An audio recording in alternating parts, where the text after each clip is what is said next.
This is Spectral, over 600 pages of a futuristic urban fantasy. After 9 self-published books, most of which were co-authored by other authors, this served as my 10th and most personal novel to date. It featured everything I wanted in a quality book: a fast-paced story, a fun yet traumatized protagonist, and a world that, at least to me, inspires the imagination.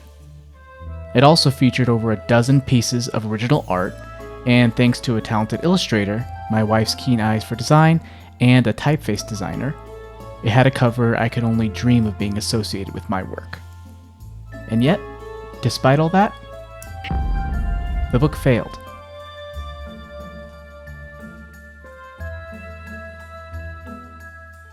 Hey everyone, I'm AJ Cerna, author of many books you probably haven't heard of. I have the Gin Tamer series, the Mage War Chronicle series, and of course, the book that I'm here to talk about today, Spectral. Now before we get started, please be sure to like and subscribe. It's been a while since we posted something, but I'd like to think that we're just getting started here, and in addition to normal book content, I would really like to put out more creative focused content like this in the future. So yeah, I released this story, and the rest is history, in that it didn't really move the needle in any way, shape, or form. And if I'm being honest with you, I'm still trying to figure out why that is. I'd like to think that the presentation itself is good. I like to think that the story itself is good, and I'd like to think there's an audience out there for it. But the reality is, it didn't do well. It didn't do well in the slightest. And I want to treat this as sort of a post-mortem as to why that is the case, or why that could be the case, and maybe find steps moving forward for how I can help this book find an audience. But before we talk about that, let's talk about where this book came from.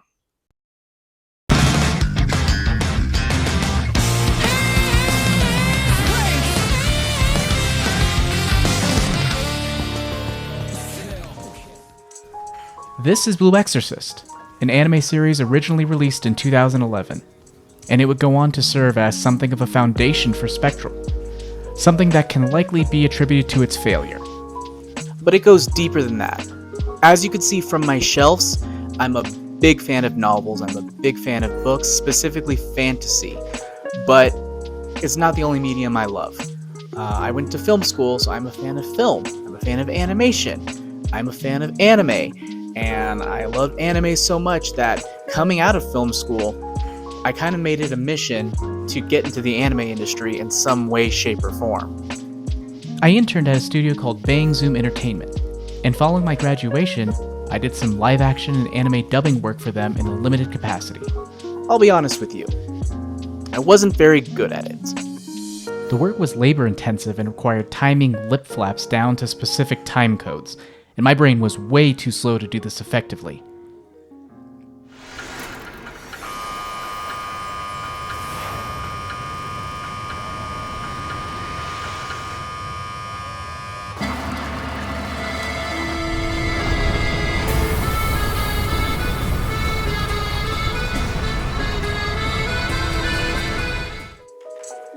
The folks at Bang Zoom were kind enough to put up with me as I bumbled through their processes. I did some work in subtitling and timecode spotting for about a year, or probably a bit longer than that, and with some connections to another studio, even had the opportunity to write the scripts for a specific anime that I would rather not name. After spending time in that industry, I did some pitches for animation studios that went nowhere before transitioning into film journalism, where I edited at a website for a few years before becoming editor-in-chief for another few years. During that time, I circled back to my original love, novels. I self-published my first book in 2016 under my real name. It was a Weird West novella called Dangerous Faces. By the way, I fully plan on revisiting that at some point in the future. Anyway, like every other aspect in my life, I kind of stumbled my way through book after book after book after book. Throughout publication, one thing has been clear. I have had big influences from my time in film and screenwriting. And I was also heavily influenced by my love of anime and manga in my time in that industry. And so for my next book, my first standalone under my pen name AJ Cerna, I wanted to make a loving tribute to the medium and mediums that I love, grew up with, and ultimately worked on in a limited capacity. Going back to Spectral, here's how those influences took shape. Looking at the book, it may come across as a thick, intimidating tome, but it's a lot more accessible than that, I promise. In reality, this story is broken up into 12 40 to 60 page chunks, which I label as episodes. No, these episodes don't fully stand alone, but they do often have standalone elements, including a handful of monsters of the week. But like those single season 12 to 13 episode anime of years past, they build to a conclusion. Each episode has a cold open, usually consisting of ancillary characters who could serve as supporting cast for the episode. If you've seen the series Supernatural, you have a good idea what I'm talking about. These openings follow characters who, are likely either going to die or get brutally traumatized, and whatever they go through usually serves as a way for us to get into the main plot of the episode. Following this introduction, there's a title card, which I commissioned from game developer Fabian Alexandrine. These were largely inspired by some of my favorite manga in Shonen Jump in that they don't directly reflect the content of the episode each time. Sometimes they just show our characters hanging out. I don't know why, but this was important to me. Finally, there would be 4 acts of the story, and then each episode would be left off with a campy to be continued, which was always fun. As I mentioned before, this book was inspired by all sorts of mediums: novels, TV, anime, and of course manga. And pretty much every mainstream manga series under the sun was at one point printed on newsprint in the pages of some weekly magazine. Now here's the part where I would normally show you a physical volume of an issue of Shonen Jump, a giant telephone-sized book. I've collected many of them over the course of my life, but if you've ever held one in your hands, they're not very high quality. They're pretty crappy, to be perfectly honest, and after you hang on to them for a bit, it's just like, you're kind of ready to get rid of it. It's just not good quality stuff. I know a lot of people collect them, but you could barely even make out the comics on them. So I don't have any here to look at, I don't think. But just imagine a thick telephone-sized paper with like multicolored black and white paper, and that's essentially what it is. But the point of all that is I didn't just want my book to imitate a season of TV or an arc of a manga. I wanted it to be a season of TV and an arc of a manga. If you've been in the online space for any amount of time, you'll know this isn't really new. Sites like Royal Road, Wattpad, and even older ones like Text Novel have allowed authors to do this for years. And yes, while I did publish the first draft of Spectral on Royal Road, it wasn't what I ultimately wanted the experience to be. I wanted a true serialized release. So I did what any sane human would do. I created a timeline, and I created a semi-weekly release on Amazon. So every week, or some variation thereof, I would release an episode on Amazon. Every single episode. Looking back on it now, it's asking a lot. It's a bit insane. I still get where I was coming from. The serialization that we saw online wasn't really the serialization that I wanted. Even Kindle Vella, which was a short-lived serialization program on Amazon, that wasn't what I was looking for. They called them episodes, but they weren't really episodes. They were just bite-sized chapters. With Spectral, I had true episodic serialization. Each episode had a beginning, it had a middle, and it had a conclusion of some sort, all building towards a greater story at the end. So it wasn't even just a chapter, it was a true episode. And that is what I thought was the unique selling point of Spectral. It's also what made it really hard to sell. I wanted to create fanfare. I wanted to create suspense. I wanted to create a unique reading experience. And I'd like to think that I did, but the reality is that wasn't, and maybe isn't, what readers want. Readers, they want it now. They want it all right now. And if you don't deliver to them, they might forget who you are. They might just leave because there's so much other entertainment out there that you're nothing. Needless to say, this made it hard to build momentum. And as you can see on my Goodreads, even as I urged my existing readers to leave reviews, asking them to do so over the course of 12 episodes in hopes that it would gain traction, that really wasn't fair or realistic. And when I finally released the omnibus version of Spectral, I had hoped that it would attract attention. I had hoped that, I don't know, something would happen, that it'd be better. But really, it just added confusion to the mix. A lot of confusion. If you go onto Goodreads right now, it's littered with versions of Spectral, episodes of Spectral. And it's really hard to distinguish what is what unless you know what you're looking for. And there is even one title called The Complete Series or The Complete Book.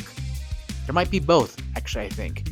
Or just Spectral without a subtitle. So there's Spectral without a subtitle, Spectral The Complete Series, Spectral The Complete Book, and then each of the Spectral episodes. That makes it pretty hard for new readers.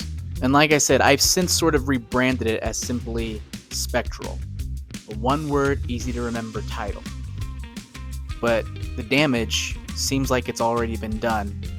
The dozens of reviews I had in the episodes didn't carry over, and as of this recording, I have a measly 4 reviews on Spectral's Omnibus.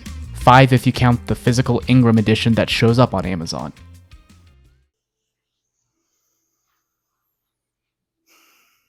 You know, looking back on it, it actually is kind of a miracle that anybody read this in its original form. I was so in love with the potential for true serialization, I kind of cut out the legs from underneath this book and stunted its growth. Though if I'm being honest, if this had actually worked, I mean, this would have been a pretty cool success, a very unique thing. I still think it's pretty cool, but it didn't work. But there are some things that worked from it. It is the most fun I've had writing a book. If you read it, it reads just very unique compared to anything else that I've written before, and I think that has everything to do with the structure. But surprisingly enough, that's not the only problem that this book had. I know some writers say that you need to write first and foremost for yourself. Write for an audience of one. Write for an audience of you. And that sounds cool. And it's a lot of fun. But at the end of the day, it makes it really hard to sell something because an audience of you may not fall into an audience of everybody else. If you can't find an audience outside of yourself, it's really hard to market the thing.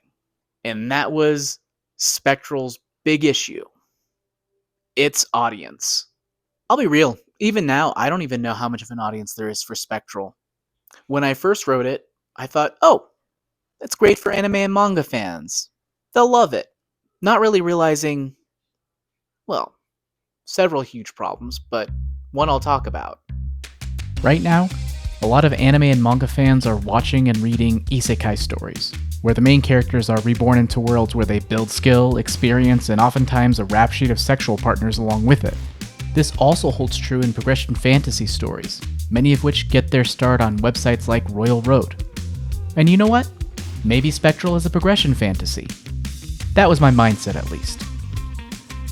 So I guess now is the time to talk about what Spectral's actually about.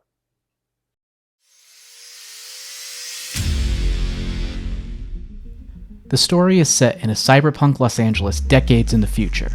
It follows Luna, a troubled teen who has been followed by a ghostly entity her entire life. She would black out, commit acts of violence, and oftentimes irreversibly damage her life in the process. When our story starts out, she wakes up in the house of her adopted parents, and her room is engulfed in flames. The entity had, once again, taken control, leaving a stain on her already stained life. Simultaneously, a bombshell was dropped on her. Her mother, who she believed left her and her father years ago, was found dead, and she has suspicions that this ghost, this entity that's been haunting her, is actually her deceased mother. Luna then meets a mysterious man named Hiro Hanajima, who, suspiciously enough, seems to have a solution to her problem.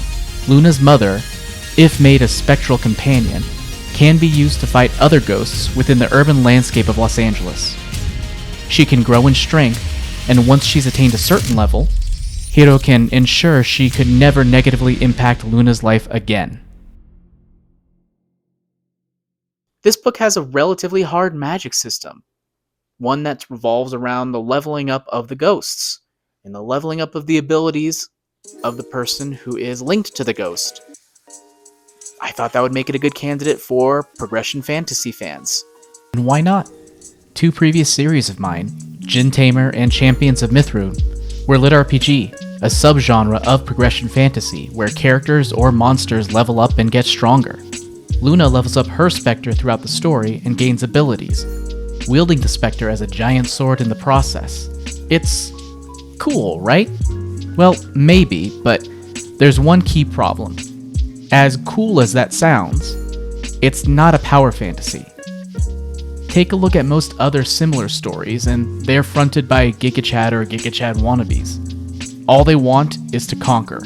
All they want is to be the best. By the way, no judgment on anybody who likes these kinds of series. It's just not Spectral. No judgment, but it's not Spectral.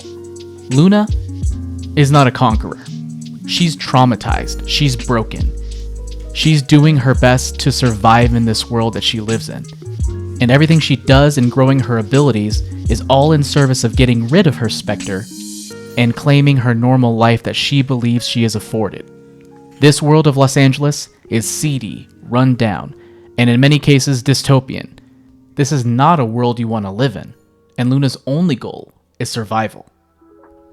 I first really realized the distinction when I went onto Reddit, mostly to pick their brains of progression fantasy fans and see, hey, what am I doing wrong? What is it about the packaging or the presentation or anything about the way it's shown to potential readers? What could I improve? Now, apart from someone telling me that my cover looked like it could be done on in Canva in 30 minutes or so, there's one comment that stands out.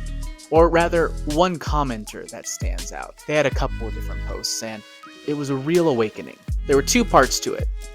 The first is, to them, the world was depressing. And because the world was depressing, they really didn't feel like exploring the world any more than that. They then went on to say that Luna's aversion to ghosts made her difficult to root for because readers don't want main characters who have an aversion to magic or ghosts or the thing that is the point of the story. In short, Luna didn't like the ghosts, she wanted to get rid of the ghosts. Why the hell would a main character ever not want to use a ghost to fight? That would annoy readers. And again, no judgment here, but that is not the point of Spectral. The point of Spectral is not for her to enjoy fighting with her ghost. The progression elements in Spectral are a part of the story, but they aren't the driver of the story. They aren't the reason. They aren't the end goal. Her sense of belonging in this world and her coming to terms with her past trauma are paramount, and they're certainly more important than her thinking ghosts and magic are cool. At least to me. So it was at that moment where I was like, yeah, maybe this isn't the genre for Spectral. So there I was, nearly a year after publication, just realizing for the first time that maybe anime and manga fans can like this, but given what's out there for modern anime audiences, maybe Spectral is a story that many of them are not looking for. In a world of power fantasies, creating a story that's more inspired by Madoka Magica, which is about the consequences of power, rather than something like Solo Leveling, a story about growing stronger at all costs. By the way, this is no shade against Solo Leveling, but I'm just highlighting the focus. Anyways, creating a story that is more like the former than the latter doesn't seem like a path to success. And as evidenced by the response to Spectral by progression fantasy readers, it wasn't. Though ironically enough, there was an audience that I probably should have been catering to. from day one.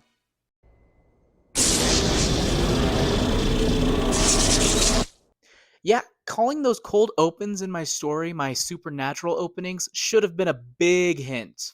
Spectral isn't a progression fantasy. Spectral is an Usually based in a modern world, urban fantasies tend to have werewolves, vampires, and can you believe it? Ghosts at the center of it. If you're a fan of TV shows like Angel, Buffy, and yes, Supernatural, you get the idea. Spectral may be set in the future, but apart from that one unique aspect, it's urban fantasy through and through. My wife and City of Mages co-author flat out told me from almost day one, ever since she read a draft of a supernatural opening of my book, that, hey, this is urban fantasy. But I was so caught up in the anime part of it that I refused to see it. And there's one more problem with that. I'm not really an urban fantasy reader, at least not yet. And as such, I feel reticent to go out and start advertising to urban fantasy readers at this point without having done a good amount of reading first. Now that's just a little bit of what I've been exploring with Spectral. This doesn't even touch on my other marketing shortcomings. It doesn't touch on ads. It doesn't touch on newsletters. It doesn't touch on any of the external stuff. That being said, between the release style of the book and the just marketing completely to the wrong audience, at this stage, over a year out from its release, I think I'm on the right path to finally finding an audience. At least, that's what I'm hoping. I'm also doing my best to catch up on the urban fantasy genre as a whole. Starting to read a bunch of books in it, and at some point, I hope it can properly influence what ultimately happens with Spectral 2. Granted, Spectral 2 is a little bit away from drafting. I have several other projects in between then, so by the time that comes around, I want to be thoroughly steeped and a fan of the genre. Given what I love about Spectral, I don't think that'll be a problem. And given what I've read already from the genre, I don't think it'll be a problem. I just want to make sure that when I'm starting to reach out to these fans and starting to steep myself in their world, that I can do it from a genuine perspective.